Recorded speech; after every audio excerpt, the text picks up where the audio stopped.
My Pillow presents Here's Your Masters of Love, Fred the Falcon and AJ with Beth Liebling.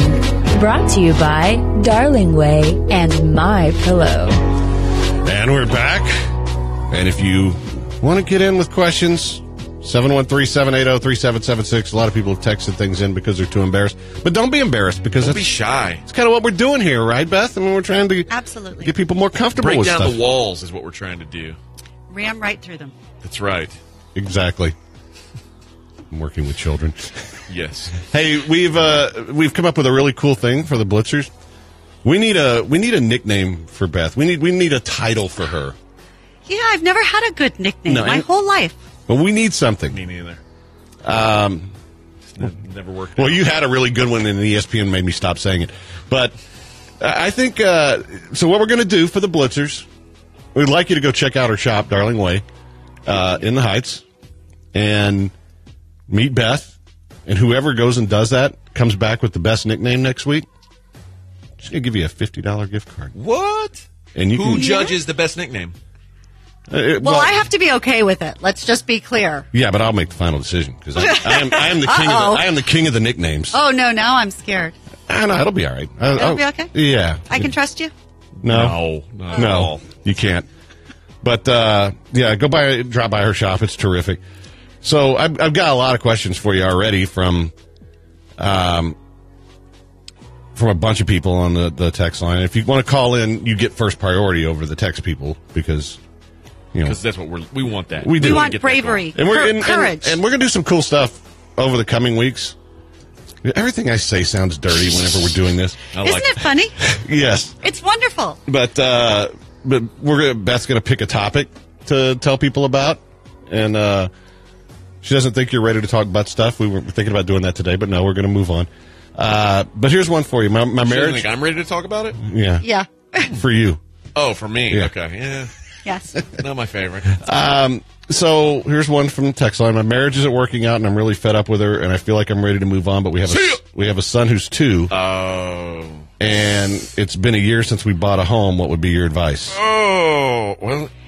First of all, you're not alone. It's amazing how many people, when they're struggling in their marriage, buy a house, get pregnant, get a dog. They make some decision that keeps them together longer without addressing the problems. However, I think that if you haven't gone to counseling, my advice as a former divorce lawyer was you can always get divorced tomorrow. So make really damn sure that's what you want to do. If you haven't done any possible thing before, try it first. I don't care if it's trying sex every day. I don't care if it's trying not to have sex for 2 weeks. I don't care if it's going to counseling. I used to say I'd stand on my head for 10 minutes a day if I thought it would help. But try it all, especially with a 2-year-old. Divorce sucks, even when it's the right thing to do. And that's really hard. Throws a wrench into things. My kids were pretty young when I wound up getting divorced. I think my youngest was 5. It was very, very hard, and that's the toughest part. It is, and it doesn't make it right to stay in a bad marriage because that does not teach children the right things either. What is important is teaching them that you try hard, you do what you can, you use all the tools in your belt, and if you've run out, then you try and see if there are any other tools you can put in there before you walk out and you get a divorce. Any other tools you can put in there? See, I'm telling you, everything in this segment sounds dirty. Yeah. I have a question for Pillow Talk, but too shy to call in. I've been having problems with my sex drive ever since I had kids. It's not that it's not fun anymore. Sex just doesn't feel as satisfying anymore. Any advice? Is that from a man or a woman? It doesn't say. It has to be from a woman. That sounds like from a woman, yeah. I'm guessing it's from a woman, but there are some men who lose their sex drive after they've had children also. Something about becoming a parent. Yes, but as a woman, it's really hard. It's really hard to maintain that romantic side, that wild, sexy side of ourselves while we're also feeling the effects physically and mentally of having young children. I tell people it's not good enough to just do a date night. You need to do a date night where the woman gets 2 hours before the date begins to clear her mind, do what she wants to do, shower, change, take a bath, read a book, read a trashy novel, watch a silly movie. I don't care. She needs to let go of that mommy side first, and your partner needs to help you do that. So that's the way to do it. Figure out a way. And I've got a great book, Confessions of a Naughty Mommy, because everybody is in this boat. It's amazing. Very few people talk about it. It's a hysterical book. If you come into the shop, absolutely, I'll give it to you. We did a book club. Love to do another one. And it's how to find your lost libido. I promise it's there. Okay, guys. There's going to be a race to your place for guys to buy that for their wives. You know that. It's absolutely great. And I tell the women, read the book first and then let your husbands read it also. Because what happens, the women don't realize that every other woman feels like this because everybody puts on their happy face and on Facebook and social media. We all look like we've got everything under control, but we don't. The men think their wives are the only ones that aren't interested in sex, and they're wrong. So every man's walking around with the same thought, every woman, and let's talk about it. So don't get a side piece. That would not be your advice. Don't get a side piece. Okay, because that would have been my advice. So. No, not unless it comes with batteries or a recharger. Well, those are the keys to the kingdom. Now we're kind of getting into sex robot territory, which I think is okay. That would be awesome. Right, it would be a threesome with no emotional attachment. I kind of like that. Yeah, See? me too. See? She's saying... Yeah, she's got you. All right, theoretical question that I've had this argument with my wife before. If you bang a clone, is that cheating? Not if the original knows about it. Well, okay. You can if your partner knows, we can talk all about polyamory and. Well, no, my wife knows thinks it's cheating. She thinks if there was a clone of her and I had sex with it, it would be cheating. To me, it's perfectly okay. If she said no, then it would be cheating. Oh, so that's how it is. This is how you guys judge it. Just if the woman says no. No, if you said no to her doing something and she did it anyway, that would be cheating. You know cheating. We all know cheating. We pretend and we dance around it, but let's not. I'm tired of hiding behind things. I want to talk openly, and that means also owning what you're doing, taking responsibility. Wow.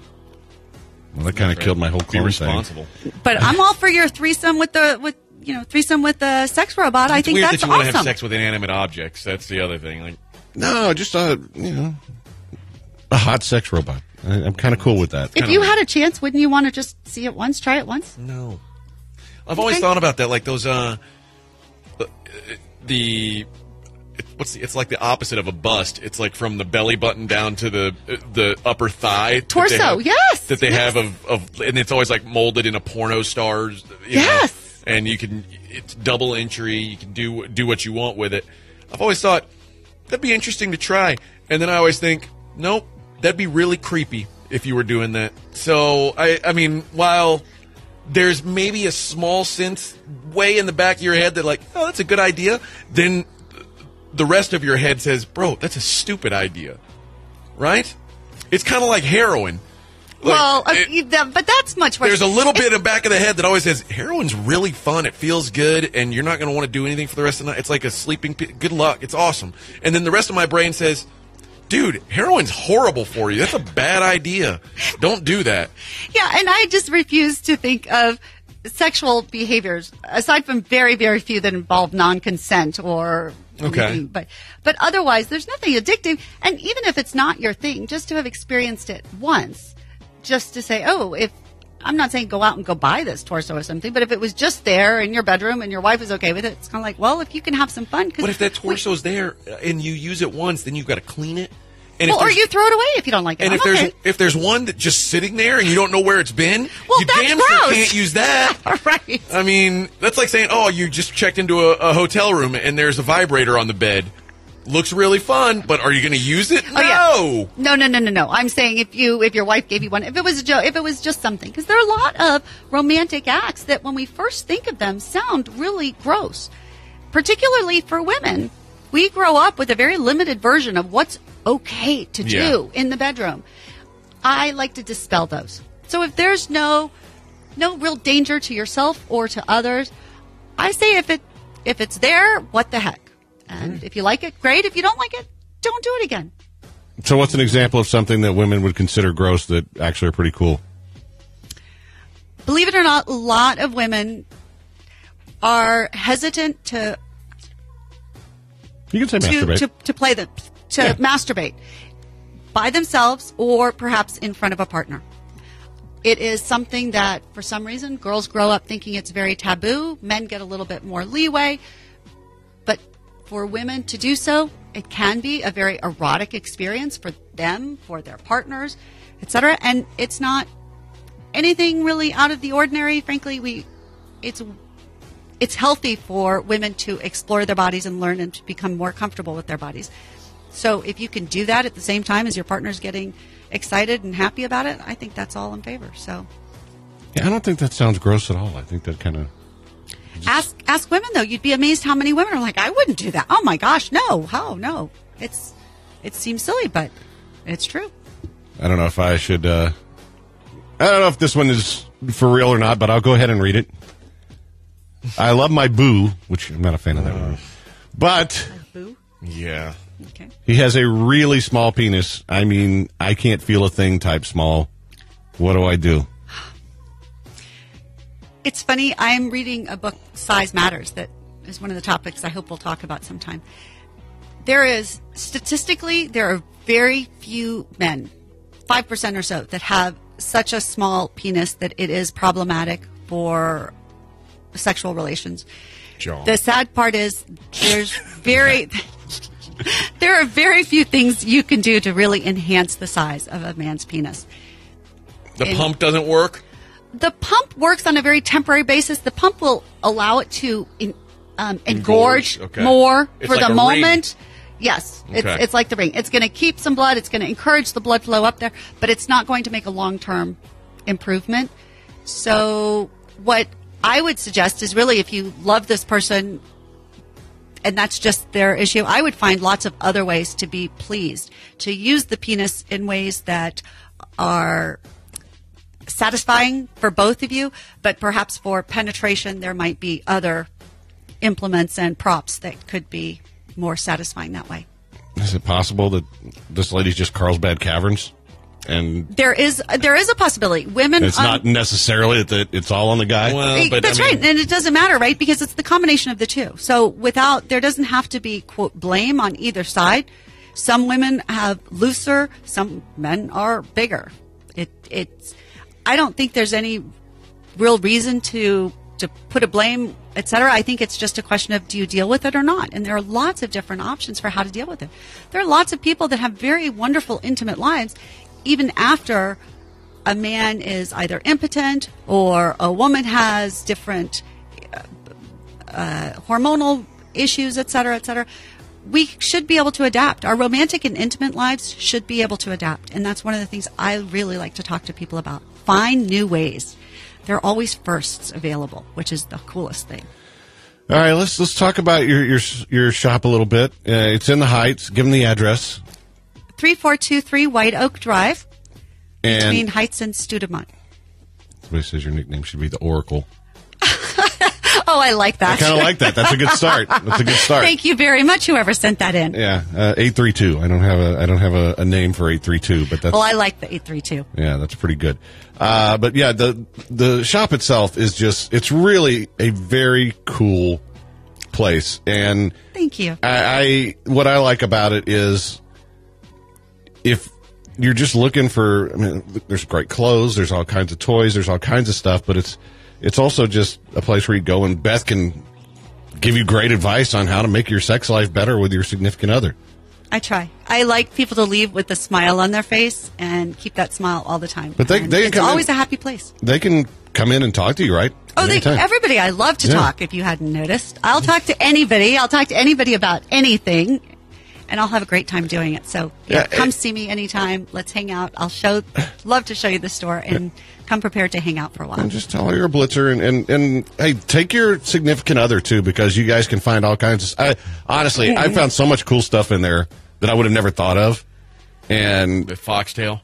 I still don't know about the fox. In fact, next week maybe we'll talk about that kind of stuff. I'm not ready. I'm not ready for that step yet. I'm sorry. I think you're ready. There's so many things. And let's just put a teaser out then for next time, because the men's prostate should get a lot of attention. It's healthy. It feels good. You might as well just enjoy the heck out of it. Yeah, Fred. Foxtail it is. I'll take your word for it. You look good as a fox, I would think. No, I would not look good as a fox. I don't look good as anything right now. That's true. So, that's not true. I would look like a wombat. You'd be a pretty gross-looking fox. This is what I tell the people in my store. You have to feel good, and you look good no matter what size you are. That starts from the inside out. Yeah, but you can't fix his face. And it's a beautiful face. He's a beautiful face, just like you. All right. I want to squeeze your little cheeks, pinch your cheeks. Yes. Both of y'all. Same time. Yes, please. Oh, boy. Always. It's getting weird now. Oh, boy. All right, well. I'm a nice Jewish mom. I like to pinch cheeks. I want to feed you. I want to take care of everybody. Matzo ball soup? As long as you don't bring any gefilte fish, we're fine. I'm with you on that one. Works. Here's one. My fiance wants to explore another woman. I'm open for the experience, but is it healthy for the relationship? Nope. Why do you say no so quickly? Because I'm a realist. If he said my girlfriend, I'd say, yep. Your wife is going to get jealous. Fiance. Oh, fiance. That's different. Yeah. I'd try it now. Try it now before it's too late. Yeah, because once you're married, if she decides that, like, I know I said it was okay at the time, but now it's not, there goes half your stuff because of a technicality where she said she was cool with it, and then she wasn't, and now she can't live like this anymore. See, no thanks. That's so funny because my take on it is I'm wondering, does this mean that she really likes women more than she likes men? You're thinking that she's going to get jealous of him with the woman. Yeah. I'm thinking he might get jealous that she wants the woman. Listen, I could see 100 beautiful women going down on my wife. I wouldn't get jealous. But all it takes is one dude, and you're like, no, that ain't happening. Well, and I feel that, like, I think my wife would feel the same way. Well, I mean, I don't think she'd, like, be okay with me getting hooked up with by dudes. But, like, if she said, let's do a threesome, and then she actually saw me with her own eyes with another woman, nah, it ain't going to work. Well, so I think to do it before, if you're going to marry that girl, make sure you guys do it before you get married and make sure she's cool. The thing with any sort of polyamory, when there are more than two people involved in the relationship, physically or emotionally, you have to absolutely have an amazingly open level of communication. Without that, without communication, almost anything damages a marriage, right? Whether it's having children, buying a house, or having hard times, losing a job, etc. But particularly when you start bringing a romantic, sexual experience in that's unique, you need to be open, you need to be honest, you need to both be really true about how you feel, the jealousy issues, etc. But I know a lot of people in successful polyamorous relationships that go on long term, and they somehow manage to get past that jealousy. So props to them. It can be done, but it's just, you have to work hard. It's just another aspect of the relationship. All right. Let's go to the HRP listener line for Aaron, who has a question for the show. What's up, Aaron? Hey, guys. Love what y'all doing, by the way, but I had a question. Me and my girlfriend, we're on a road trip going down to Corpus, and she decided to play this game, which was, you had to pick three people, you had to marry one, kill one, you had to, have sex with one.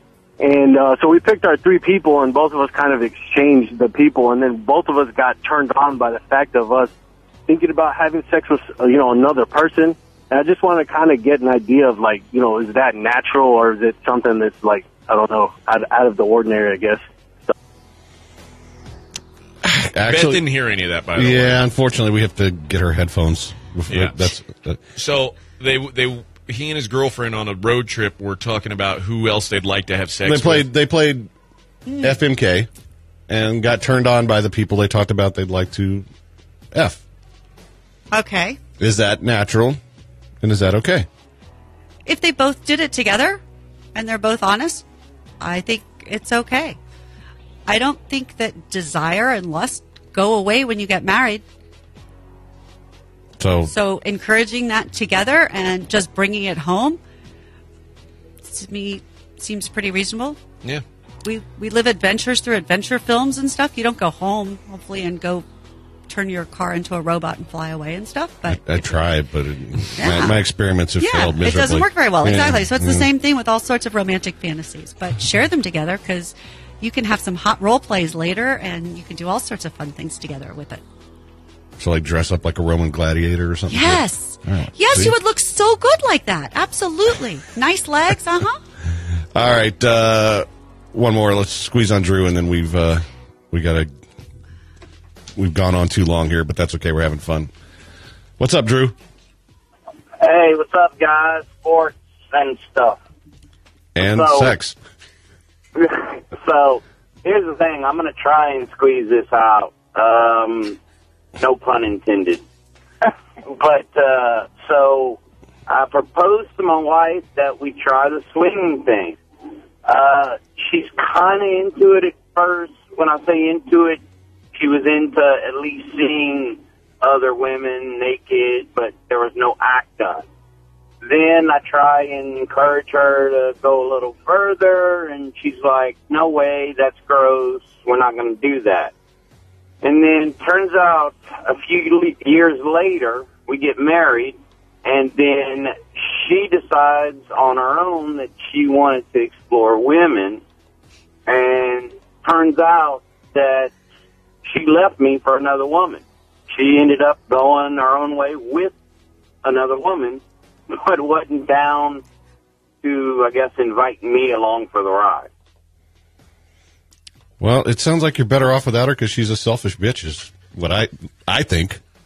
It's also, I mean, do you really want to be married to a lesbian is kind of the other thing. Like, if she likes chicks more than you, then maybe you shouldn't be life partners.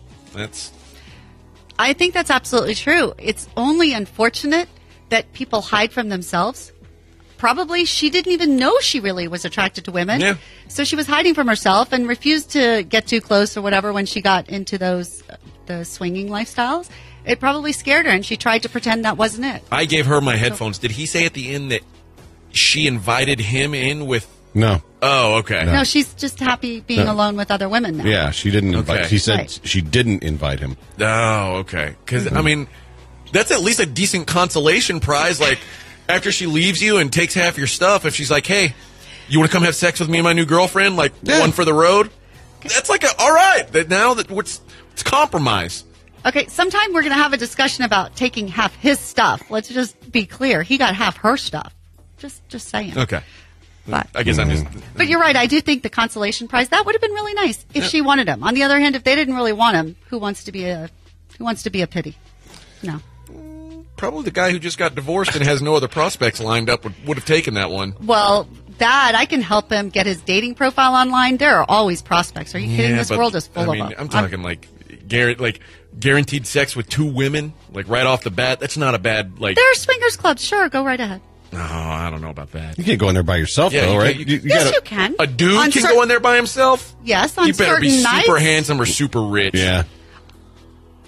Yeah. There are all sorts of options. There are not just pretty people in the swingers club. It's just like any other place. There are good-looking people, and there are just normal, regular people. All right. So, yeah. I would guess it'd be difficult to be a single guy at the swingers club because... Like if you're a whole nother conversation. If you're with your wife and you guys are like browsing for another couple, and then you guys, your wife says, "How about that guy?" And then you're like, "Yeah, where's his wife? Oh, he doesn't have one. Oh, suddenly this is way less fun for me." There's a whole realm of people, and we can talk about. That's true. I mean, there's people who are into that. I'm sure. Who like to watch their wives with others. There are all sorts of different things. There are all sorts of men who will enjoy a twosome just with the men, and the woman might sit and just watch for a few minutes, too. That's fair. People structure their romantic relations any way they want. And that's when you start thinking believe me, there's another way you haven't even thought of. And that's what's really cool. That's why I'm telling you, there's always a first. All right, so drop by Beth's place in the Heights, Darling Way. You can follow Darling Way on Twitter. And she'll answer these questions in person, man. If you're too embarrassed to call in or even text, just go. She's actually very friendly. You'll find. Thank you. Have yet to see her where she's not smiling, so she'll and she can help with all this stuff. Yeah. So my kids used to say, "Don't ask my mom because she'll tell you," and that's pretty much true. I will just tell you. All right. Well, thank you for having me. It's such a pleasure to be here. I really Thanks for enjoy coming on. That was a lot of fun. That was Pillow Talk, presented by Darling Way and My Pillow. Visit MyPillow.com and use code ESPNQB for a buy one, get one free deal. So we'll piss off the neighbors in the place that feels the tears, the place you lose your fears, reckless behavior, a place that is so dark, so dirty, and you're all in the bed all night. Hello. To call into the HR&P listener line, dial 713-780-ESPN. Dial the phone. Looking to outsource your company's HR and payroll? Get the top initiative and smart solutions with HRP.net.